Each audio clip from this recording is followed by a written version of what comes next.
It was up 180 fit. All right, let's do this. I get so many questions about habits. As you know, I'm the micro habit coach.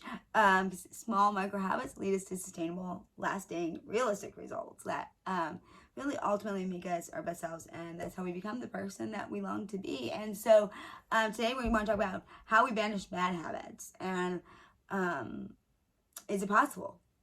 And so I'm going to pull out like all my research and everything, and really what I use with people, and really some of the results that I've seen, the truth about it, because there's a truth behind this. And I think sometimes truth isn't always what we want to hear, but it's what we need to hear. And so I want to introduce you to a guy that I met. His name is David. And he knows where he wants to go. He's about 60 years old. For the last 3 months, he's been living on the sidewalk across the street from the Grey House bus station. And I didn't know how long David had been homeless. All I know is he's one of America's walking wounded, mentally ill, unable to take care of himself, unable to cope with his business life. He's always happy to talk, although you have to repeat yourself a few times before he understands you, because he's losing his hearing. So one day, I pulled up and I decided I'd take him to the homeless shelter. All he had to do was get in my car. He had to make the decision. He could do one of two things: get in, or stay on the street. The right decision might have started the cycle of healing and change. It was more than he was capable of doing that morning. He decided to stay on the street, waiting for this imaginary ride to get him where he wanted to go. When I meet people like David, I tell myself that Lewis Carroll didn't make up anything when he wrote Alice in Wonderland. Alice, would you tell me, please, which way I ought to go from here? And Cheshire the cat, that depends a good deal on where you want to go. I've met many people who are flesh and blood, Chester cats, Mad Hatters, Queen of Hearts. I come in contact every day with people whose lives and families have been torn apart by bad habits, people addicted. There's overspenders, overeaters, chronic warriors, drug addicts, never-thinkers, procrastinators, people who won't forgive themselves for something bad that happened long ago. Heck, a lot of those described me at some point. I've seen firsthand how bad habits can keep ordinary people from living a happier and healthier life. And everywhere we look, people want to know that they are unhappy. They want to know what they can do about it. If we look at talk shows, even constant menu of miracle cures for every type of bad habit imaginable, from quick weight loss programs to 20-minute lessons in positive thinking to promise to end depression. We're constantly bombarded by programs that promise effortless and immediate results.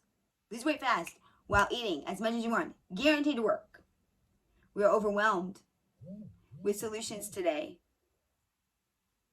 And more solutions that there are, the harder it is to find the thing that works. Maybe you have failed so many times they've given up on the battle.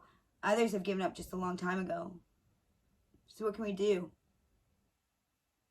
Establish new priorities? Is it possible to free yourself from bad habits? Can people really change in any meaningful and lasting way? Can I change myself? The answer to these questions are yes, but you can't change in 24 hours. Anything that promises you that is a lie. I've gone through lots and lots of research, and just common sense plus my research say that people can change. But at the same time, I know that people need a compelling reason to change. And what does that mean? Change means to establish new priorities, to choose behavior that's different from what we're using now. The guy David, stuck on the street, waiting for a solution that doesn't actually exist. when a real solution exists right in front of him, but he can't see it. I know when his hearing started to deteriorate. And even though he can't see, I have a feeling that he has been blind for many years. I don't know the story of his life, but I suspect it's a story of bad habits and bad decisions. Maybe one's not even his choice. I'm sure of a story filled with bad people and bad situations. But I'm here to tell you someone who's been through a lot of bad done to her. At some point, we have to disregard the factors, the people, and the situations that shape us. And focusing on the past won't help us solve today. We'll take responsibility for our own lives. Bad habits and bad choices are what brought David to maybe his point, day after day, year after year, until he hit rock bottom. That's always the way it is, isn't it? You hit rock bottom. Learning how to free yourself from bad habits starts with the realization that we cause our own feelings. I am the major cause of my own problems. The moment I grasp this simple fact, I'm ready to step into the process of self-change that will head me into freedom from the habits and keep me from living a more satisfying life. It wasn't until I looked myself in the mirror and said, Jen, you are the problem. You're the common denominator. Stop blaming other people like you. Own up, sister. It might sound harsh, but we have to get brutally honest with ourselves. Anyone can bring about superficial changes in themselves, but freeing yourself from self-destructive habits, whether it be smoking, overeating, drugs, require deep, long, and lasting change. To break a bad habit is like an iceberg. You can't beat the habit if you approach it as if it was as large as what you can see on the surface. That's the truth. And Franz Kafka, I think I said it said this: a book must be that acts for the frozen sea within us. And a book or program that aims to help people break bad habits must reveal the whole iceberg that lies below the surface. And that's the truth. We can't eliminate the whole thing in one day. But by a step-by-step approach, we can eliminate a bad habit sooner than we actually thought, I believe, possible. It's going to take effort, though. We can't eat what we want to lose weight. No matter how much talk shows go, I tell you, you don't have to give up foods when you eat. You can eat whatever. You can eat the foods you love. But I'm not going to tell you can eat pizza every single day. That's not right. It's not going to lead you to. It's not truth. We have to learn revamp our habits when it comes to eating, and see it as energy for our bodies. Make those healthier choices. And then Saturday night always comes. We get pizza Saturday night. But we can't have it every day.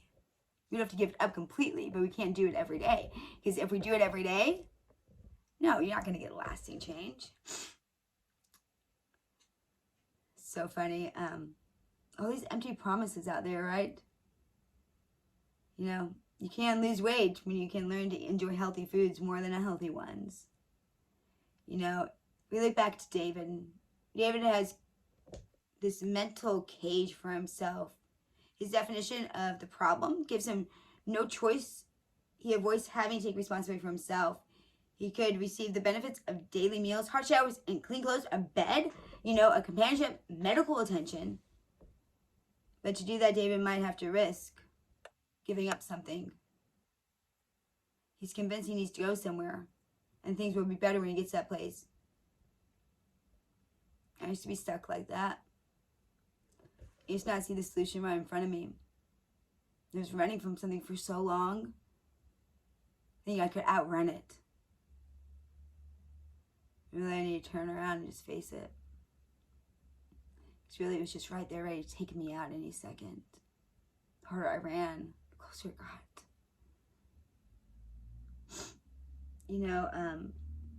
People get trapped in these mental games like David did all the time. He might be an extreme example, but we can all play his game to some extent, can't we? Haven't you played his game to some extent? I know I have. Can't be the only one. I'm going to talk about some extreme cases today. Because they're real. The people I've known. People I've had to leave behind because I chose to move forward and they didn't. It's real life. It's truth. And I think if we see things as they are, like when we talk about bad habits, I think too many people aren't willing to go to the depths. We all want to deal with, the surface up here, the top of the iceberg. But I'm going to dare to go deep today and be real. I guess you guys should get used to it because that's how I am. I think if we look at all these different cases, the extreme ones, helps us actually see the real issues faced by people today. And they're always like life-threatening even situations. David isn't conscious of these elaborate mechanisms that he constructs to hide the truth from himself. But he's hiding. To free ourselves from bad habits, we must stop hiding the truth from ourselves. I didn't want my past to be my past so bad. I didn't tell anybody. I kept so many things silent because I didn't want people to know that about me. But it kept its power over me. The longer I kept silent, the longer I ran from it, the longer I was like, no, that's not going to be part of my story. No one has to know. The more it controlled me. Overeaters, smokers, procrastinators have more in common with people like David than actually Messiah and me.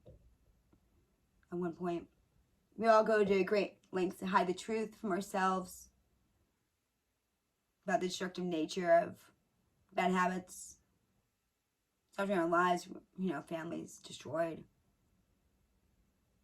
Before we even become aware of the cages that trap us in self-destructive behavior, because it's a cage. I heard something said that was so powerful this last week, and it has been on my mind since then. And that perspective is either a prisoner or power. Think about perspective. Prison, what is it? It's a place. It's a cage. It keeps us trapped. Power means action. Sometimes the way we need to get somewhere is our action. It's always, what is it? It's always. We have to take action, massive action. I think this therapy work, people break bad habits and destroy their lives. I never lasted through any kind of therapy or counseling. Recovery programs, oh no, dropped out of every single one. Honestly, there's a 45% dropout rate after 2 or 3 sessions. Do programs help? Smokers I've stopped, Alcohol Anonymous, AA, NA.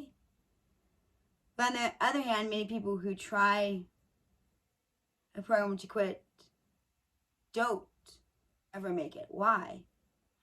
Some research even suggests that for every person who quits smoking by a following treatment, there are almost 20 persons who have quit on their own. So I don't know what to draw from all that, except for this. It's pretty clear. You have a better chance of freeing yourself from a bad habit and becoming your own coach and taking responsibility for your own than stepping into maybe a program. I'm not a psychologist. I'm not a doctor.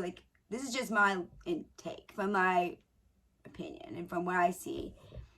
The goal of this entire thing is just to give you information and strategy that will empower. Empowerment coach, holistic empowerment. Want to free you from those bad habits. And these are people who have succeeded. I've succeeded at some crazy stuff, crazy ones to break. I know that you can too. Or your loved one can. Maybe sometimes we watch this for our loved ones, right? Because they're not going to watch this. This hope. So let's talk about the six stages and process of change. So change is not an event, it's a process. Change happens through a series of stages. And most successful self-changes fail at least once before they succeed. Willpower doesn't do it. Trust me. I was like the trademark girl for willpower. Doesn't work. So we need to understand the cycle of change, or we risk going from one bad habit to another, or sometimes we like replace one bad habit with another. So when smokers, go and then they become compulsive eaters. So success depends on having the right information and knowing how to use it, and that willingness, that deep why. Like there has to be that why, that wow factor. No matter what, I'm going to change. So research has identified 6 clear stages to the process of successful self-change. And it's, you probably notice like some of these are mimic, like, they mimic, other stages of, it's interesting how things can mimic each other in life. So I'll read them off. Number 1, denial. Sound like, when you lose somebody, right? Stages of grief. 2, awareness. Okay, here's what it changed. 3, preparation. That's not something that we talk about enough. 4, action. 5, maintenance. But then there's a 6th, which I hear like termination. For most people, the process of breaking a bad habit is not a straight path and takes them from one step to the next. Successful self-change usually follows a path that's more like a spiral. My story. So you move forward, go back, and more to the next commitment. You just, it's like spiraling up and down. It's like those 2 step, 3 steps forward, 2 steps back type thing. More likely than not, we're going to move forward and back and forward and back, and then eventually get to the next level. Quitting habit cold turkey doesn't work either. If a person isn't ready to move ahead, pushing that person to the action stage will cause them to feel like a failure for the first time they slip up. And I experienced that. Like, you feel like a failure, man. And they may end up being more addicted to their habit than it was before they try to quit. And trust me, if you feel guilty for failing to break the habit, you find it even harder to commit next time because you're scared you're going to fail again. So, we've all seen these stories. I know close to home, many of us experience the frustration of trying to break a bad habit. As Mark Twain said, quitting smoking is easy. Personally, I've quit many times. Whatever your bad habit is, or the loved one, but let's face it, I even have mine that I'm still working on. Maybe you have tried to break it many times, and this time will be different because you'll understand that breaking your habit is a process and not an event. You'll have the knowledge and confidence to actually succeed this time, or empower your loved one to succeed and not push them along the path. Can you really change? Can they really change? Can you really free yourself from this bad habit? Can they? Can I? Millions of people around the world are living proof that we can. This path is clear, but it's messy. And like Ellis, to reach your goal, you need to know where you want to go. For many people, that's the hardest part. Like David, they're stuck. Freeing yourself from bad habits starts by removing those blinders. It's that being brutally honest with yourself. So let's break down these stages. Okay, stage 1. I love this. Chesterton, I love this quote. It isn't that they can't see the solution. It's that they can't see the problem. Another guy,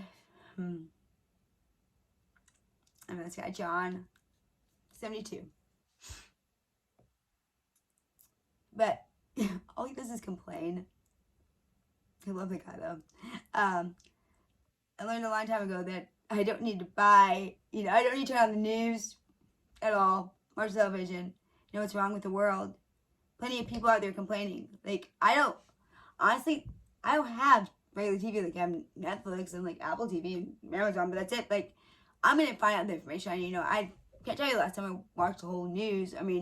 If I want to get facts, there's a couple of places I go to that are credible, but outside of that, I didn't even know about the coronavirus or COVID until, I was at an event and they mentioned that Trump had banned us going to Europe, and then I had no clue about the toilet paper thing until that Friday when they closed things down in Dallas. I'm like, contacted some guy that I'm like, okay, all my triathlons and stuff are getting canceled this weekend stuff. Like, how serious is this? We're having to stay home. And he's like, well, it's probably pretty good. I don't know about the toilet paper thing, but my toilet paper thing. Yeah, it's some real here. But, you know, but the thing is, like, I find out about anything. I can just jump on Facebook. Let's face it. People like to complain. You know, complaining, gossiping, criticizing, negative thinking are some of the deadliest habits, you guys. What are you doing right now? COVID right now. Ask yourself, is this me? I just want you to be brutally honest with yourself. I've had to be there. True change never happens. It's not easy. These people want this easy road, and it's not. The best thing I've ever done has been brutally honest with myself. Ask myself those hard questions. Maybe you don't have anyone asking you those hard questions. Maybe they're not in your mind. Like, my mind just torments me. So I'm here to ask them because I'm a true friend. True person who cares. Ask the hard questions. Hold you accountable to them. You know, when there's someone I know that she asked me the best questions. I'm like, they make me really think, but they make me think internally. Like, I'm like, wait a minute. I've never had anyone do that before. I mean, I value just her acquaintance. I don't know if really, I wouldn't say her friends, but her acquaintance just because of the fact that she'll ask me those hard questions. I mean, I so treasure those times I get to talk with her because I know I'm going to be challenged. I know I'm going to have hard questions asked, and I need that in my life. We all need it. Maybe you don't have someone. So just think through these things. So why is this like one of the deadliest habits? Well, let's think about it. Little by little, negativity eats away at a person's health. And there's the possibility for happiness. If someone close to you is a complainer, right? Criticizer or negative thinker, your own well-being is at risk. You know, complaining about things beyond our direct control is one of the most destructive habits. Yes, I know. One of the most common things that people do. We complain about the weather. We talk about the, you know, whatever the gossip is with the most, you know, celebrity. Blame government for everything that's wrong. But we can't control those things. It's not effective. You know, it's taking our time and energy away from things that we could be doing. You know, by spending, you know, your life complaining. It's powerless. It's meaningless.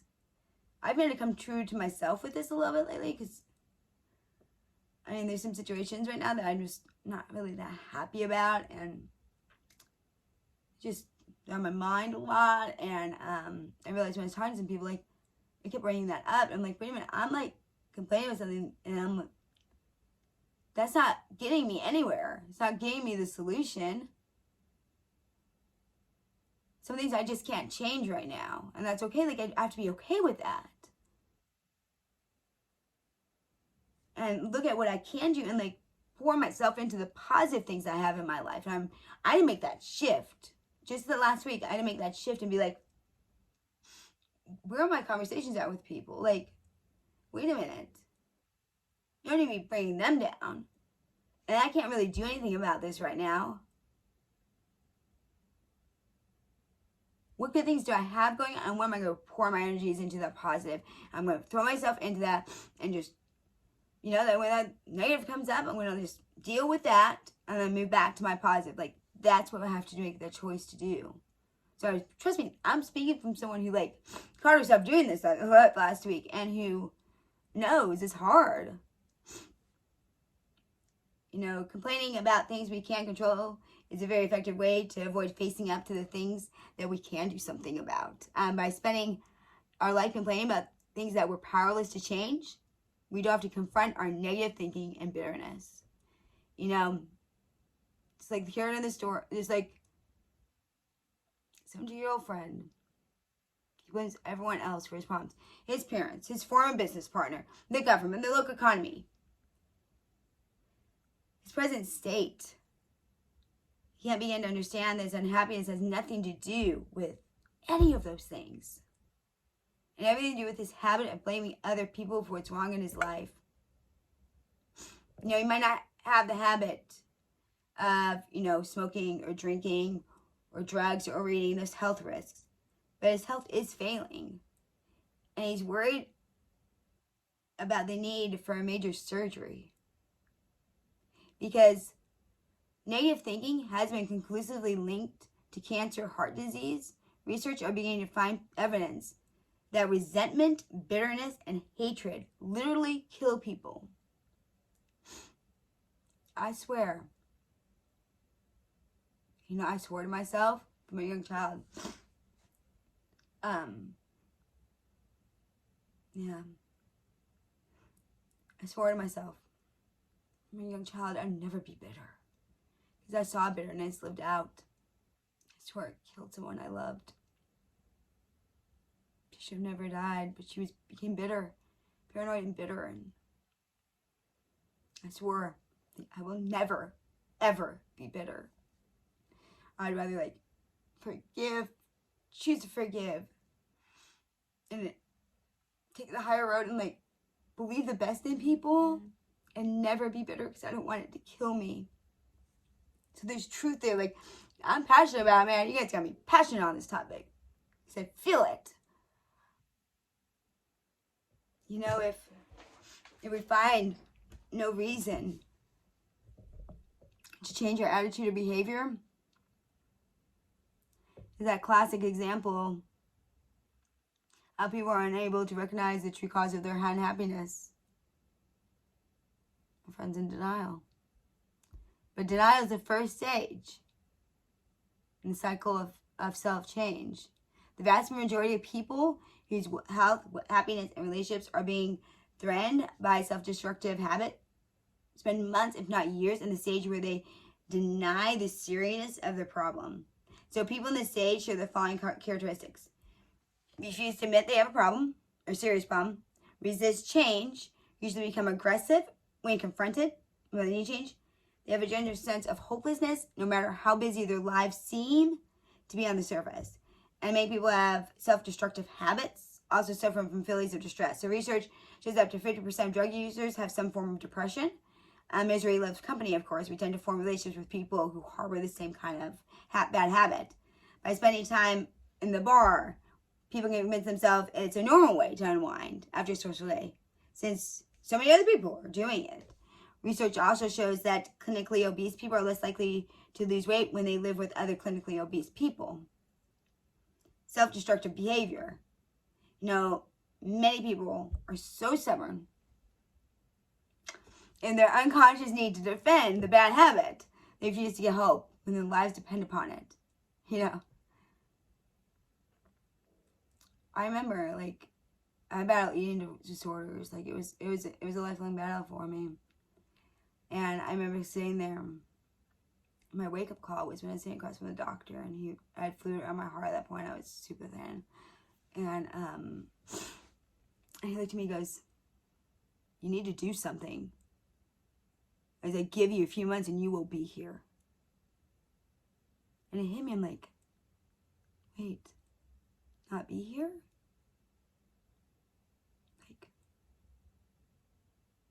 Not be here. I'll never have this dream in my heart. I'm like, I can't not be that person I know I'm supposed to be. I can't not be here for my nieces and nephews. Not be here so I could, I don't know. It hit me so hard. My life depended on it. No, it wasn't going to an eating disorder clinic that helped me. Because I'm being brutally honest, and I went on a quest myself to figure this out, because the world wasn't showing me how to do it with lasting change. It wasn't working. I tried to find my own path. But I was determined enough because I hit that point. But it's sad that we have to get to that point. You know, in Changing for Good, James, I don't know how to say his last name, mentions an experiment done by his zoologist named Calhoun. Instead of using domestic white mice and rats in his research, he started wild mice to gain insight into how they strive to maintain control over their own behavior, right? In one experiment, he gave mice an electric switch that allowed them to select dim light, bright light, or no light in their cages. This allowed them to make their choices, and their mice avoided bright lights and darkness time after time. They turned on the dim light. But when the dim light was turned on by an experimenter, the mice ran to switch and turn it off. Then they turned on the bright light or left the cage dark. In another experiment, the mice were given control of a switch which activated a treadmill, which was the only source of exercise. So cage mice need to run about 8 hours a day to stay healthy. Can you imagine? Good thing we're not mice. Without any prompting, the mice turned on the treadmill and ran at different times during the day. Whenever the experimenter they turned on the treadmill, the mice immediately turned it off. Even though the first part of the experiment clearly showed the mice wanted and needed exercise. So he goes on to say that because it's foolish freedom, laboratory mice are too domesticated to exhibit this kind of behavior.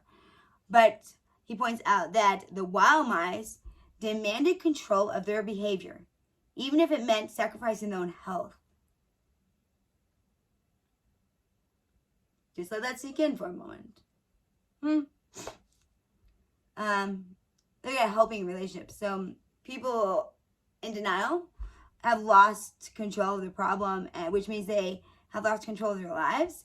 And this really progresses to the next stage without the benefit of without a helping relationship. So professional counselors, therapists, and helpers have learned that,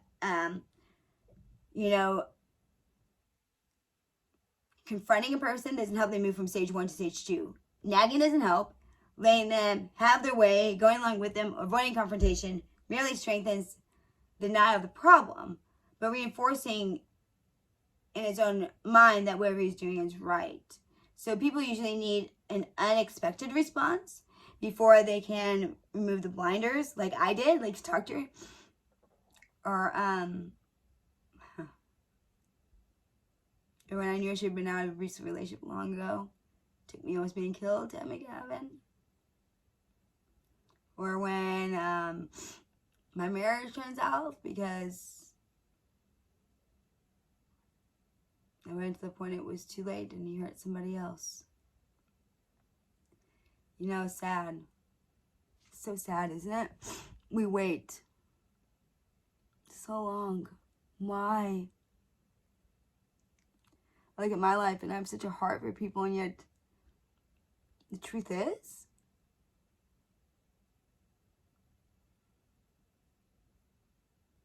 I stayed with someone at the point they hurt somebody else before I left. Who does that, It just shows that this can be any one of us.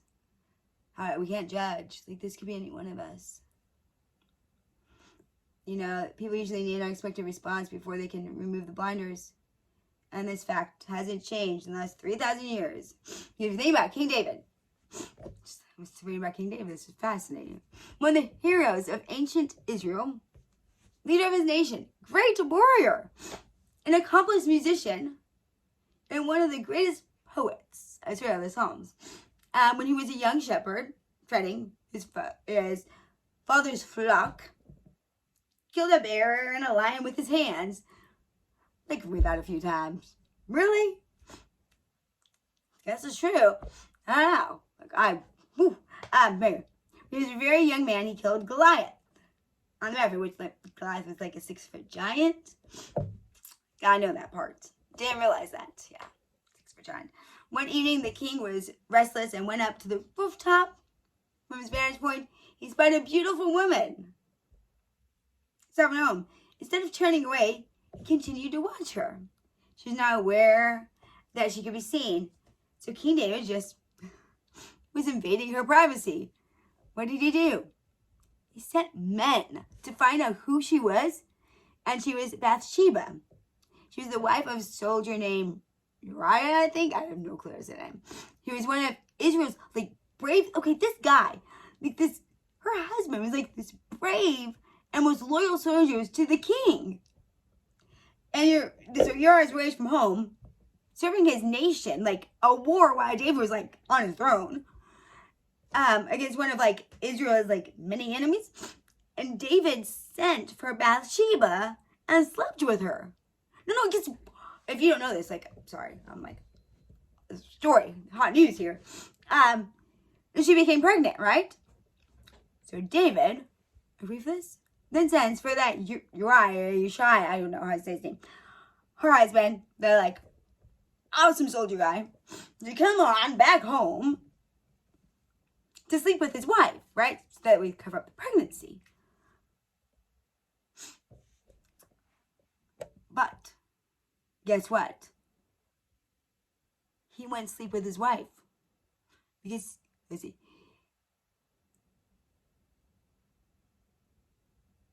Yeah, you're right. He refused to go home. Okay, so I had to reread the passage here. He refused to even go home, so there's no way. So what does David do? Okay, you remember, this guy, he was someone, he kills this Uriah guy. He has him killed in the battle. But, okay, ready? He laid out instructions, and Joab was sent to Uriah to the front of the battle. Then retreat with the rest of the soldiers, leaving Uriah alone. And so Joab carried out these king orders, and Uriah was killed in the battle. And then David made Bathsheba his wife, and she gave him a son. I don't know about you, but there's a lot of things going on here. I mean, worse than smoking, overspending, and negative thinking, overeating, treachery, murder. I mean, how do you tell a king that he's developing bad habits, though? If you think it's hard to tell someone in your own family, to remove the blinders, could you imagine? Hey, King David, you have some bad habits. But this guy, this prophet Nathan, knew what's going on. And as a prophet, it was his job to tell the king to open his eyes. And so Nathan didn't confront David directly. Instead, he told the king a story about two men who lived in the same city. One man was rich, the other was poor. And the rich man had many flocks and herds. The only thing the poor man had was a lamb. And the poor man loved this lamb as if it was his daughter. One evening, the rich man needed a lamb for a dinner party. Instead of sacrificing the lamb from one of his own flocks, he took the poor man's lamb. When King David heard this, he was furious. He thought that Nathan was telling him a true story about two men in his kingdom. The man who did that thing should surely die, said the king. Then Nathan said to David, "You are the man." David suddenly understood the point of Nathan's story and opened his eyes. Makes me wonder. How many times have people tried to open our eyes? My eyes, when I was struggling? Why can't I listen better? Why can't we listen better? Why can't we see these faults in ourselves as clearly as if people see them? It is so easy to know when others are in denial, and virtually impossible to admit it when we're in that same stage. The prophet Nathan was helping, King David. He confronted David, but not as a direct verbal aggression. I think there's something to be learned there. He created uncertainty in David by responding in a way that David least expected. And that was allow David to open up his eyes. So uncertainty is what causes us to look for new options. Maybe that's why so many of us are uncomfortable right now. Uncertainty causes us to face ourselves and look at other options. And if you never walked down that path of being brutally honest with yourself, it's hard the first time you come against really extreme uncertainties. I think some have been so spoiled in life, this might be the first time the world has been really shaken. And if this is the first time your world has been really shaken, you don't know how to respond. For me, luckily, I've just had my world like shake. Uncertainty, which I don't really enjoy, has been my theme song, I swear. Even so, I still have my own blinders. You know, I think it's important to know that Nathan knew it was impossible to change another person, but you can motivate the other person to want to change himself. Our role as a helper is to support another person during the process of change, not attack or reject them. Ooh. Can I say that again? Our role is a helper to support another person during the process of self-change, not attack or reject them. If someone is like being honest with you, being like, hey, you tell you the truth, like this is the truth of where I'm at in my life, the worst thing we can do is attack them or reject them. I've been on the other side of that. It sucks. You know, I know we can't all be wise as Nathan, but there's always a way to help someone open their eyes without entering into an aggressive confrontation, which often causes that irreparable damage to everyone involved.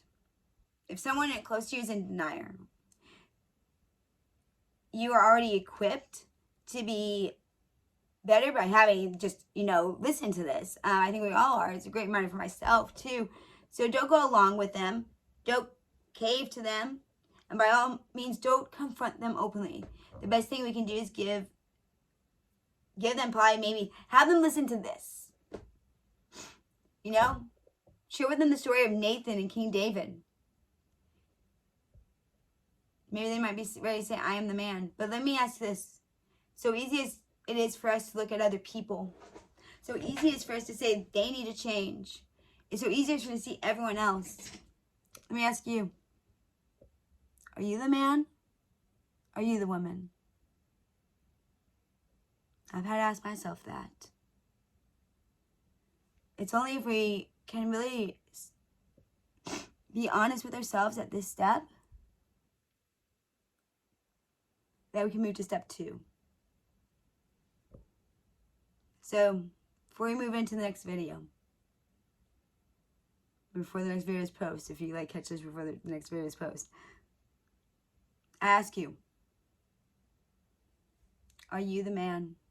Are you the woman? I pointed directly back at myself. Am I the man?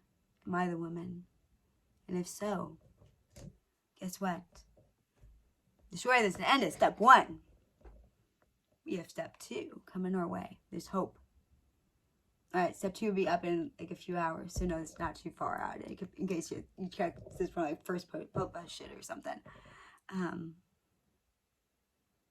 But seriously, before you move on to the next video, get real.